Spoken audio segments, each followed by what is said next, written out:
Welcome to my YouTube automotive channel. In today's video I'm sitting in a 2014 Dodge Journey and I will show you the blower motor and climate controls fuses. This video will apply to Dodge Journeys made from 2011 all the way up to 2020. If this video was helpful, please consider supporting the channel by liking the video, subscribing to the channel or becoming a channel member. First fuse will be located in the main fuse box, which is under the front hood on the driver's side right here.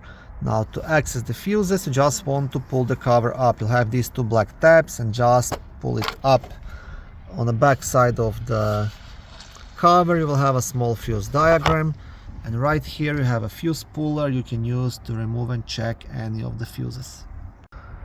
And the fuse you want to check here, it's a fuse number F139, which is a 40 amp fuse responsible for power to the blower motor. Now you will be checking this fuse in case your fans are not working at all. If your fans are working only at a specific speed setting, then you most likely have a problem with the blower motor resistor. Now there is still a couple of fuses to check in the passenger's cabin in a small fuse box just under the glove box right here. So I'll try to remove the cover first. Okay, so pretty much to remove the cover you just have to pop it down here, just unclip it and then remove it. And also on the cover itself you will have a small fuse diagram. Okay, now first fuse to check here will be fuse number F109, which is a 10 amp red fuse located right here, responsible for power to climate controls and HVAC. Then we have a fuse number F114, which will be a 20 amp yellow fuse located here, responsible for the rear blower motor.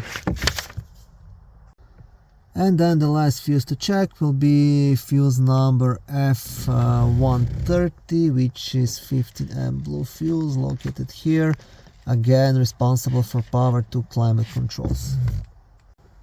Now if all of these fuses are good, then you will have to dig a bit deeper. You'll have to check the climate controls themselves. You'll have to check if the power is coming to the blower motor. You want to check the blower motor resistor and the wiring. Thank you for watching this short video. I hope it was helpful and educational. If it was, please like it and consider subscribing to my YouTube automotive channel. On my channel there is lots of how-to videos, do-it-yourself videos, car reviews, product reviews and other similar automotive topics.